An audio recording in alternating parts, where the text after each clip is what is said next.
So to start off this look, I'm going to lightly begin by applying this deep brown eyeliner into the head of my brow, and just to kind of fill in any sparse areas, and then go over it with a spoolie.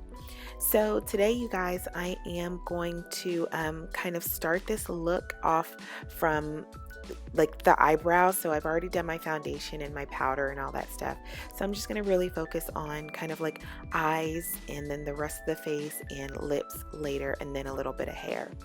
So I'm not going to go into the whole like full face gamut, but my routine for the face is the same for the other videos. So if you'd like to see that, please consider looking at the other videos. After I've done my brows, I'm going to take this stiff dome-shaped brush, and I'm going to pick up this kind of terracotta red color. And I'm doing this because I want to maintain a little bit of warmth when I apply that lilac color, and I'm just using circular motions and applying this very high on the top eyelid. And then I'm going to take another brush, but that same kind of terracotta clay eyeshadow color, and apply a little bit on the inner corner and the outer corner of my eyelid. Then I'm going to pick up this dusty pink and apply it kind of like a wash of color up underneath that terracotta color. Hey you guys, my name is Juliana Mayfield, and I love sharing just beauty content with you guys online. So if you're not getting enough of what you want here on YouTube, there's some other content also over on my Instagram. Next, I'm going to take my finger and get a little bit of this lilac eyeshadow and place it directly in the center of my eyelid, basically above my eyeball, and just really work it in that area. I really just want to build the intensity. This eyeshadow is kind of like a chalky matte eyeshadow, so I know that using a brush, you know, it would kind of just like mess up the consistency a little bit. So I think just using my finger is just the best option here.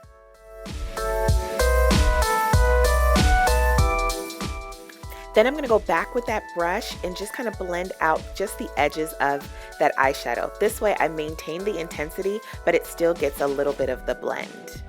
Then with an angle brush and black eyeshadow, I'm going to go ahead and apply this at an angle on the outer corner of my eye, and this will just kind of give my eye a little bit of a slant look, you know, just kind of like that little upturn of a look. It just kind of helps me to look a little bit more awake during the day, and it's just a trick I like to use just to make my eyes appear like they're just a little bit more lifted and awake. After that, I'm going to hold an eyeliner pen to the side and kind of drag it along the top eyeliner, followed by mascara. Next, I'm going to set the rest of my face with some face powder that matches my skin tone. Then with a cheek brush, I'm going to go ahead and pick up a bronzer and then apply this to the sides of my face and also along my forehead to really warm up the skin.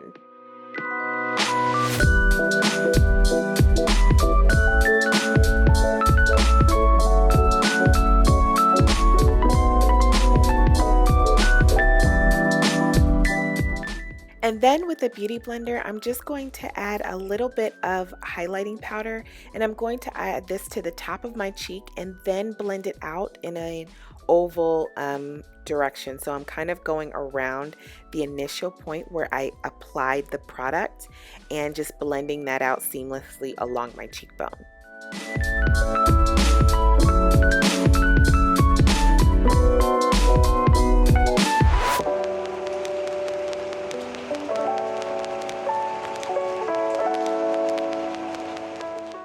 Then whatever is left on my sponge, I'm going to just add to my chin.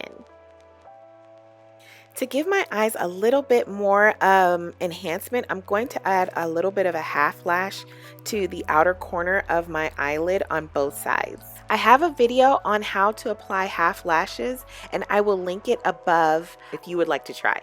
If you like this video and would like to see more, please consider subscribing. Now to just define the eyes a little bit more, I'm going to apply black eyeliner in the bottom waterline from the outer corner to the inner corner. Now I'm going to add some mascara to the bottom lashes.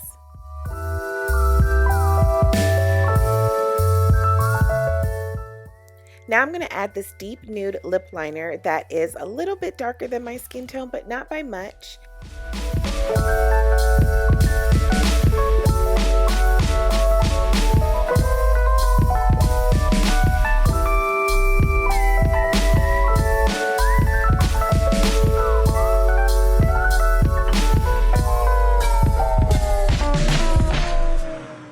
Followed by this mauve lipstick and a Tawny nude lip gloss.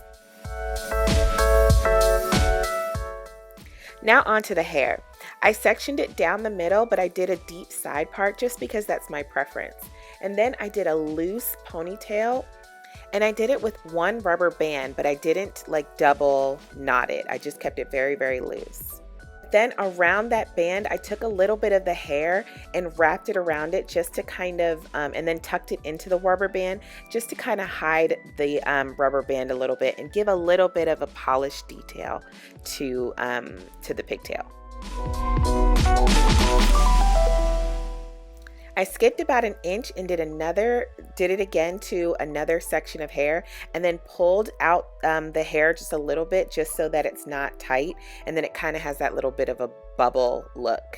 And then I wrapped another piece of hair around that rubber band as well. And then at the very bottom, I left a little bit of hair out just so that it kind of falls very loosely. But I wrapped the rubber band around several times just so that it's tight, because this part of the hair, you know, is much smaller.